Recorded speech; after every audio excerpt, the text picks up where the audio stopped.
The envelope felt heavy in my hands. Inside was a check for $50,000 and a note that simply read, "For Jamie's college fund. Thank you for saving his father." I collapsed onto my worn couch, tears streaming down my face as my 5-year-old daughter played obliviously with her dolls on the floor. One act of kindness had just changed our lives forever. If this story touches your heart, please hit that like button and subscribe to see more life-changing moments like this one. Your support helps us share these powerful stories of everyday heroes. My name is Daniel Cooper. 6 months ago, I was just another overworked accountant at Westfield Financial, struggling to make ends meet as a single dad to my daughter Lily. My wife Sarah had passed away from cancer 2 years earlier, leaving me to navigate parenthood alone while drowning in medical debt. My boss, Richard Harrington, was the stereotypical executive, brilliant but demanding, with a reputation for being ruthless in the boardroom and generous at the bar. Everyone knew to avoid him after the monthly performance meetings when he'd inevitably head to Sullivan's pub across the street to decompress. That Friday in November started like any other end-of-month closing.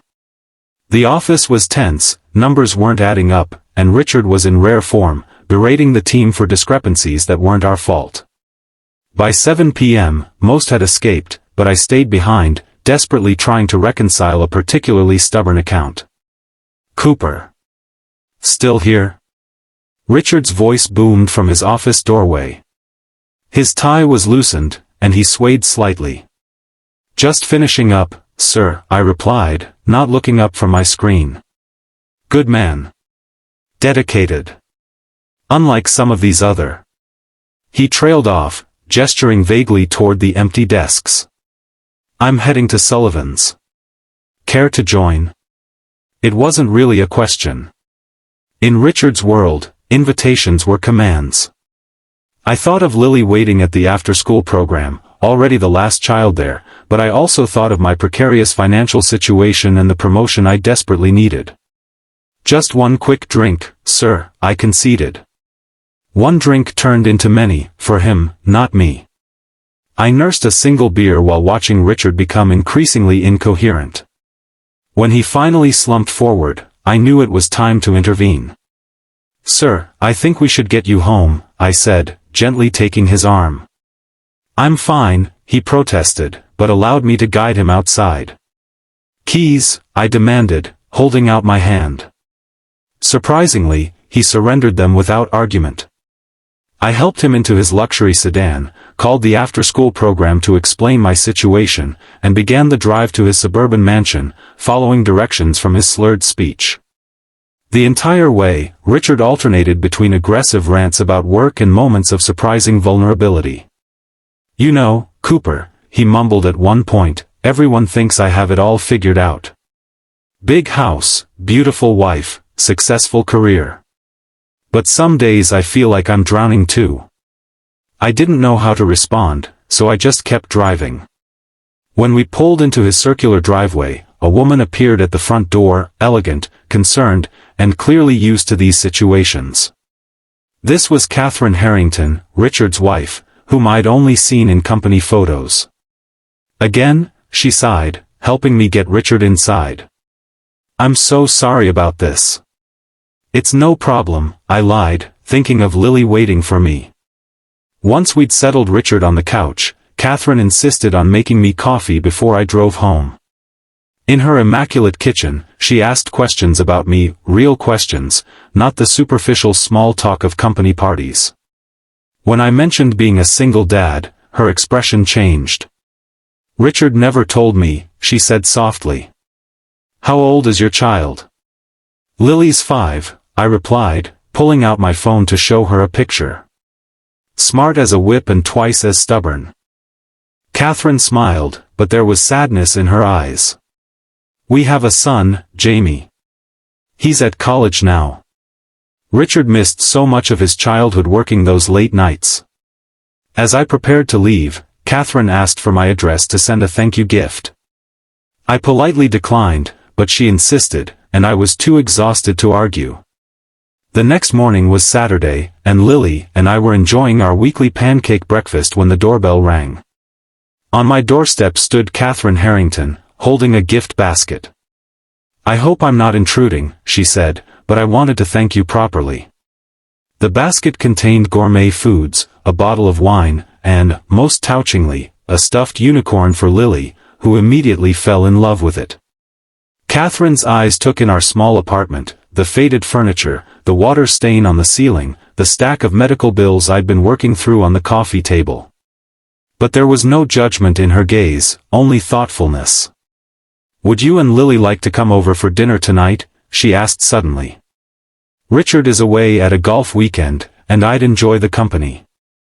I hesitated, but Lily, overhearing, bounced with excitement at the prospect of seeing a real princess house, as she called it. That dinner was the first of many. Catherine, I learned, had been a pediatric nurse before marrying Richard, and she connected with Lily instantly. She was lonely in that big house, and we provided company she desperately needed. Over the following weeks, Catherine became a fixture in our lives. She would pick Lily up from school when I had to work late, bring us home-cooked meals, and even attended Lily's kindergarten Christmas pageant when I was stuck in a meeting. Richard, meanwhile, seemed oblivious to our growing friendship with his wife. At work, he remained the same demanding boss, though occasionally he'd ask about Lily with what seemed like genuine interest. Then came the night that changed everything. I was working late again when Richard staggered into the office, clearly intoxicated and distraught. "Cooper," he slurred, "I've ruined everything." He collapsed into a chair, head in his hands. "Catherine's leaving me. Says I'm never there, never present even when I am there. She's right." I didn't know what to say. I felt guilty, wondering if our friendship with Catherine had somehow contributed to their marital problems. "Sir, let me drive you home," I offered again. This time, the drive was silent. When we arrived, Catherine was waiting, her face tear-stained but resolute. "Daniel," she said, surprised to see me. "You didn't have to bring him home." "Yes, he did," Richard said, suddenly sounding more sober. "Because that's who he is. The kind of man who does the right thing even when it's inconvenient. The kind of father who puts his daughter first, always." He turned to me. "I've been watching you, Cooper. How you manage to be there for Lily despite everything. How you never complain about staying late or covering for others.